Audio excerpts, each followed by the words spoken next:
Coming up on Look Today, the heroin and opioid epidemic is on the rise. I've got details.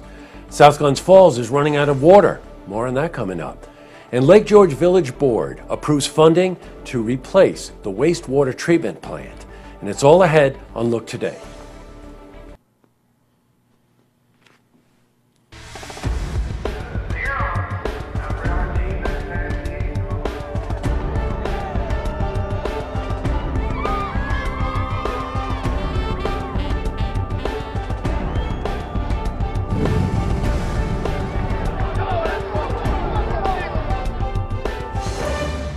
Welcome everyone, I'm Jay Hood Jackson and this is Look Today. Well, in tonight's program I sit down with Mayor Joanne Yepsen of Saratoga. She's here to talk about the issue of affordable housing. I also sit down with Will Severin. Now, he's a musician and composer for the jazz fusion band called Crazy Swedes. And he's here to talk about their upcoming show at the National Museum of Dance presented by Creative Place International. Plus we've got your weather for the Tri-North counties, but first these headline stories. Well, in our lead story, the heroin and opioid epidemic is on the rise in our upstate region. According to Dr. Tim Brooks of Saratoga Hospital, the growth of this epidemic is plain to see. The hospital admits one patient a day who has used heroin. Now, this is compared to once or twice a month. Overdoses are becoming more fatal now because it is more common for heroin to be cut with the more powerful and dangerous drug fentanyl. Now, we spoke to Dr. Brooks about resources available to the community. The community is quite aware of this, at least certain portions of the community who are trying to find options for treatment for individuals who are addicted to opiates and heroin. So there's been a large group pulled together, law enforcement, judges, transitional services, Sparks, Conifer Park, the emergency department, the hospital, to define ways that we can offer treatment more accessibly, more easily to people. Because one of the problems is once you rescue someone from a heroin overdose, they usually want to leave the emergency department right away.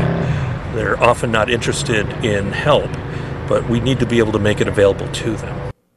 We've got to build awareness for this. Saratoga alone, want some information on this? There have already been 6 recorded heroin overdoses this year, which was the total amount of overdoses for the whole year of 2015. Now, we also spoke to Mayor Joanne Yepsen about the effect this has on the community. Well, it's affecting every city across the country now, and it's a true problem. We get people coming to city council meetings saying, help, because they've just known a friend's child who has died because of this problem.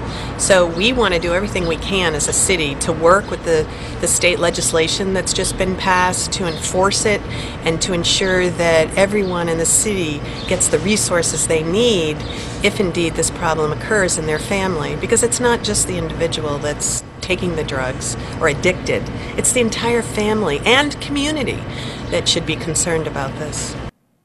Now, there's much speculation as to what's causing this rise in heroin use. Typically, users begin with prescription opiates, and they abuse the recommended dosage, and all of a sudden heroin becomes the more affordable and unfortunately accessible option. Well, we spoke to Paul Feldman. He's the executive director of the Saratoga Springs Housing Authority about the use of heroin in the Housing Authority units. I work with one of the most vulnerable populations in the city, and unfortunately it's made its way into the housing authority as well, and we've seen what can happen. We actually lost somebody a year ago to an opiate overdose, so it's hitting home with the housing authority. I want to ensure that I'm providing a safe environment for our residents and their families, so we're looking hopefully that people are going to be able to get the treatment they need that have the issue, and we're going to be combating it from a law enforcement standpoint as much as we can as well. We tell everyone here at Look Media is concerned about this topic, so we're going to be taking a closer look into the heroin and opioid epidemic in the next few weeks. We're going to have interviews with experts from different fields to get insights into the topic.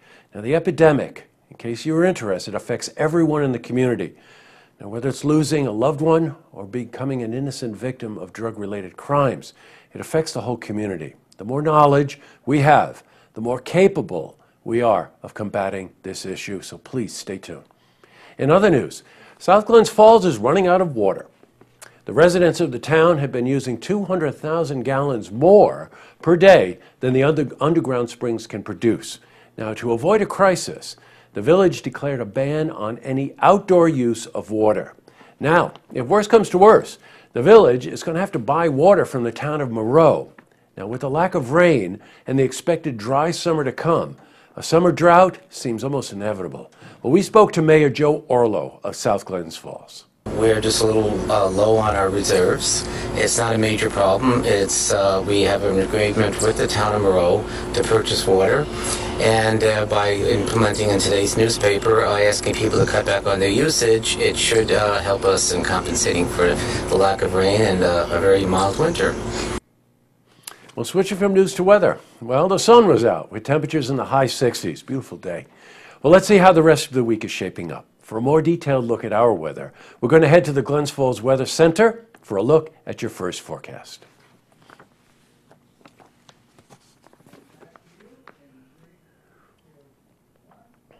And back to the news. Well, Lake George Village, the board approved a $17 million bond for a new wastewater treatment plant. The village has been ordered by the DEC to remove nitrate emissions from the existing water plant, which was built, by the way, in 1930. The village also applied for grant funding through various programs, including the Nonprofit Infrastructure Capital Investment Program. Well, we spoke to Tim Schutt. He's the chief operator of the Lake George Wastewater Treatment Plant. It'll improve the quality of the water that we discharge into the ground here at the wastewater treatment plant significantly, especially nitrate. Up next, I sit down with Mayor Joanne Yepsen of Saratoga Springs. She's here to talk about the issue of affordable housing. Plus, I also sit down with Will Severin. He's a musician and composer for the jazz fusion band Crazy Swedes, and he's here to talk about their upcoming show at the National Museum of Dance, presented by Creative Place International.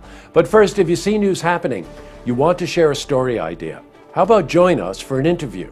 Give us a call on the hotline. The number is 798-8000.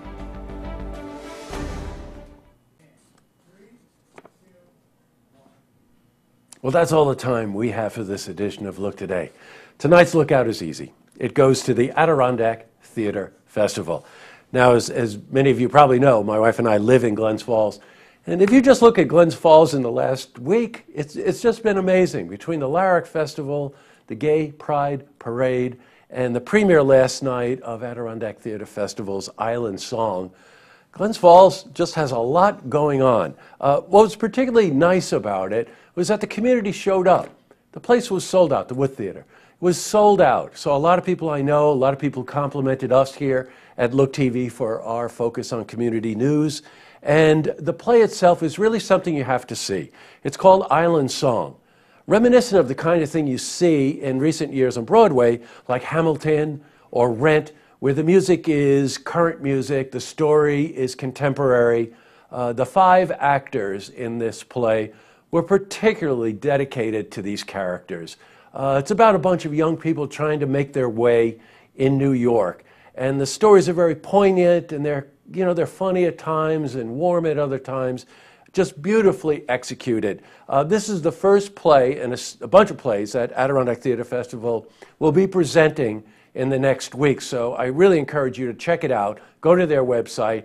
And particular lookout goes to Chad Rabinovitz, who I saw last night. He's the producing director. And he's going to come down for another interview. Those are always great interviews. Another interview and bring some cast members. Again, I just really encourage you, check Adirondack Theater Festival out. They're really producing some great material. One last quick lookout. All the graduates of Saratoga High School, happy graduation. All right, tonight on Look TV, it's sold. That's our call-in auction program. Great coins and estate jewelry. And don't forget, you can tune in tomorrow night for the stories that matter to you. Good night, everyone.